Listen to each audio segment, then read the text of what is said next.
আমরা এখানে দেখতেছি একটা ফিডার আনব্যালেন্স থাকলে কি পরিমাণ ইউনিট লস হয় সেটা আমরা বের করব, যেটা আমাদের খুবই কনসার্ন ইস্যু যে কোনো বিতরণ কোম্পানির জন্য। আমি ধরতেছি একটা ফিডার হচ্ছে এক নাম্বার ফিডার, এবং এই ফিডারটার আমি দৈর্ঘ্য ধরলাম 500 কিলোমিটার, যেটা হচ্ছে HTLT সব মিলিয়ে এটা আমি ধরলাম আর কি। এটা আপনার মতো করে আপনি হিসাব করতে পারেন। তারপরে আমি এখানে ধরলাম এই যে নিউট্রাল যে তারের সাইজ, এটা হচ্ছে 3ACSR। আমাদের ম্যাক্সিমাম লাইনে আসলে 3ACSR তারের নিউট্রাল তারটা 3ACSR হয়।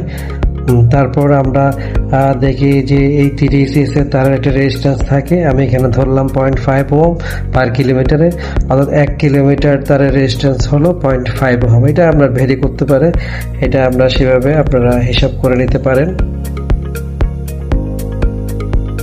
এরপর দেখেন তাহলে টোটাল লাইনের রেজিস্ট্যান্স হলো 250 ওহম।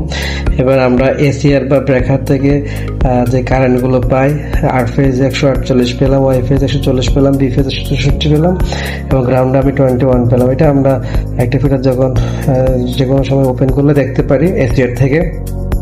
তো আমি যদি এই নিউট্রাল বা গ্রাউন্ড কারেন্ট যদি না পাই, আমি কীভাবে বের করব? দেখেন আমি এখানে সূত্র দিলাম যে গ্রাউন্ড কারেন্ট সমান হচ্ছে যে R phase square Y phase square B square minus R Y B B R. এই সূত্রটা আপনি যদি অ্যাপ্লাই করে দেন রুট দিয়ে, তাহলে দেখবেন 21.17 কিন্তু ক্যালকুলেশন করে চলে আসে, যেটা আমি এসিআর থেকেও কিন্তু 21 অ্যাম্পিয়ারেই পেয়েছি। তো আমি তাহলে এখানে আমি পেলাম মূলত এসিআর থেকে আমি গ্রাউন্ড কারেন্ট পেলাম 21 অ্যাম্পিয়ার আর রেজিস্ট্যান্স পেলাম 250 ওহম। তাহলে আমি এবার বের করব যে আমাদের যে ফিডারে 1 ঘন্টায় কত ইউনিট লস হয় সেটা বের করব। তাহলে 1 ঘন্টার জন্য লস বের করলে লস ইউনিট সমান আমরা সবাই জানি কিলোওয়াট আওয়ার ইউনিট লস হিসাব করি। তাহলে কিলোওয়াট আমরা জানি কিলোওয়াট সমান আই স্কোয়ার আর, অর্থাৎ গ্রাউন্ড কারেন্ট স্কোয়ার ইন্টু আর আওয়ার মানে হচ্ছে 1 ঘন্টার জন্য আমি বের করব। তো এখানে আমি গ্রাউন্ড কারেন্ট 21 পেয়েছি আর রেজিস্ট্যান্স 250 পেয়েছি। দেখেন এটা হিসাব করলে এটাকে 1000 দিয়ে ভাগ করলে ইউনিটে চলে আসে 110 ইউনিট কিন্তু 1 ঘন্টায় লস হয় যদি 1 ঘন্টা যদি সবসময় 21 অ্যাম্পিয়ার কারেন্ট গ্রাউন্ড দিয়ে যায়। এখন আমি একদিনের হিসাব করব। আমি যদি হিসাব করি যে যদি দেখি যে 24 ঘন্টায় সবসময় কিন্তু গ্রাউন্ড কারেন্ট ধরে 24 ঘন্টায় গ্রাউন্ড কারেন্ট সবসময় 21 ছিল, তাহলে কি হবে? তাহলে এই যে আমি যে 1 ঘন্টায় 110 ইউনিট পেয়েছি, তাহলে 24 ঘন্টা দিয়ে সেটাকে গুণ করলে হয় 2640 ইউনিট। তো যদি প্রতি একদিন যদি সারাদিন যদি 21 অ্যাম্পিয়ার গ্রাউন্ড কারেন্ট যায়, তাহলে এত ইউনিট লস হবে।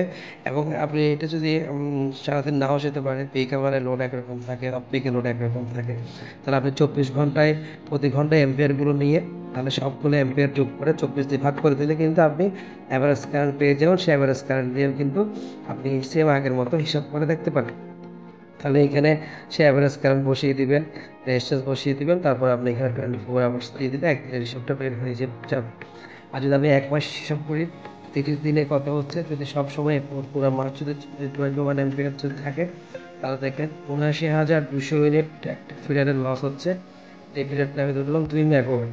তো 2 মেগাওয়াটের একটা ফিডার হচ্ছে 79,200 ইউনিট লস কিন্তু প্রতি মাসে আমার হচ্ছে, যেটা যদি আমি একটা 10 এমবিএস সাবস্টেশন যদি 7 মেগাওয়াট যদি 8 মেগাওয়াট যদি ডিমান্ড থাকে, সেখানে যদি প্রতিটা ফিডারে যদি এরকম 2 মেগাওয়াট যদি ফিডার থাকে 5টা, এবং প্রতিটা ফিডারে যদি 80,000 করে যায়, তাহলে প্রায় 4 লক্ষ ইউনিট কিন্তু আমার একটা 10 এমবিএস সাবস্টেশনের লস হচ্ছে। তো এখন আপনারা চিন্তা করেন যে ফিডারটা ব্যালেন্স করবেন না কি এইভাবে রেখে দিবেন। ধন্যবাদ সবাইকে।